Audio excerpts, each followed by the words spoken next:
Tem uma coisa interessante que a gente ilustra bem os pontos que o Guerra colocou. Nas duas situações descritas no livro de Atos, de uma liberação de prisão de forma sobrenatural, que é a prisão de Pedro e a prisão de Paulo e Silas.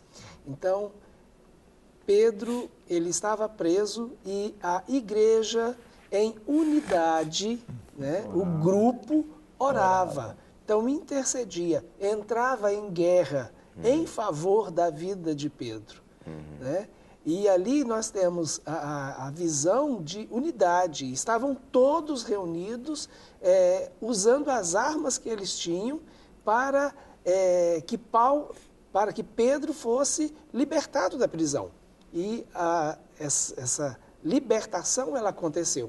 Né? A outra situação de Paulo e Silas, que Paulo e Silas, eles adoravam a Deus. Eles não usaram as armas da murmuração.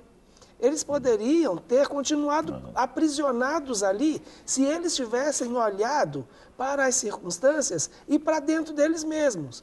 Estavam sendo injustiçados, tinham sido condenados sem um julgamento, né? Por pregar o Evangelho, por fazer a vontade de Deus. Então, assim, as situações favoreciam com que Paulo e Silas chegassem e começassem a murmurar. Né? Mas o que eles fizeram? Eles, de repente, tiveram uma visão não centrada no problema, mas uma visão centrada em alguém que poderia interferir naquela situação e que faria algo melhor do que aquilo que ele estava vivendo. Então, essas duas ilustrações, né, que são duas experiências tremendas que nós temos no livro de Atos, elas vão trazer exatamente esses passos que o Guerra trouxe agora. Então, juntando isso, a gente entende perfeitamente, é possível, é possível, Deus já fez antes, numa forma visível, aquilo, né, sobrenatural, aquilo que Ele está pronto para fazer nas nossas almas. Se você está na prisão, né, veja como a perspectiva de Deus. Né? Deus não te vê numa prisão. Aliás, nós temos pessoas que nos assistem de dentro das cadeias, literalmente falando, e que a pessoa só fica ali tentando matutar como fazer para sair, para fugir, etc. e tal, né? Ao invés disso, pode se unir em oração junto com os demais que estão ali, no caso do sistema penitenciário que eu estou falando mesmo também, e buscar realmente entender o tempo de Deus, o modo de Deus como Deus quer fazer, né? E no caso de prisões não literais, né, as prisões espirituais e emocionais, o comportamento também deve ser o mesmo, né? Só que existem ações que precisam ser tomadas para que aquele processo finalize na vida da pessoa. Tem uma prisão que ela é muito forte, que é a prisão religiosa. Muitas vezes a pessoa está presa dentro dos conceitos, entendeu? E a gente vê a questão da cura interior e muitas vezes eu estava com um grupo de pessoas outro dia que tiveram problemas em uma certa igreja, por quê? Porque enxergaram que precisam de cura interior. E houve uma barreira assim, de liderança. Então a pessoa está presa a certos conceitos religiosos e deixando que as pessoas continuem presas dentro da igreja. Isso tem que ser aberto. Eu louvo a Deus aqui pela TV, tá? A Rede Super, que nós estamos entrando em locais, né, galera? Assim, nós estamos alcançando locais aí que as pessoas não tinham noção, as pessoas estão acordando. Elas estão acordando. Não, tem gente que nunca ouviu falar de cura interior. Tem gente que estava preso numa prisão de que nunca teria solução para o problema dela, porque Deus não trabalha com aquele tipo de situação. Exatamente. Eu trabalhei durante 5 anos com duas pessoas que estavam envolvidas na questão do lesbianismo, e hoje, graças a Deus, uma delas já casou, tem filho, etc.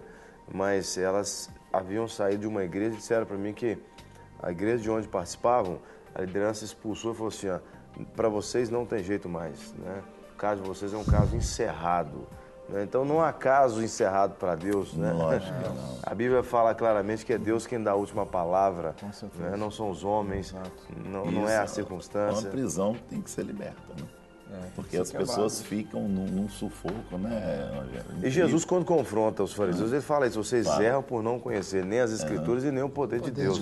Né? A religião faz isso. Falou muito bem, a religião é uma prisão, né? Porque a religião nos afasta de Deus, nos impede de acessar. Porque prisão é tudo aquilo que nos impede de acessar o que Deus tem para nós, com liberdade, né? E a Bíblia fala que se o Filho vos libertar, verdadeiramente sereis livres. Né? A gente podia fazer uma oração, a gente está chegando ao final do programa, podia fazer uma oração para as pessoas. Claro, vocês podem fazer as considerações finais ainda antes de orarmos, né? Para as pessoas que possivelmente estão aprisionadas. Eu queria fazer uma consideração com relação ao comportamento. Muitas vezes a pessoa, ela, por uma situação, ela entra em práticas comportamentais que acabam aprisionando. Essas práticas e esses comportamentos, muitas vezes, eles precisam ser mudados.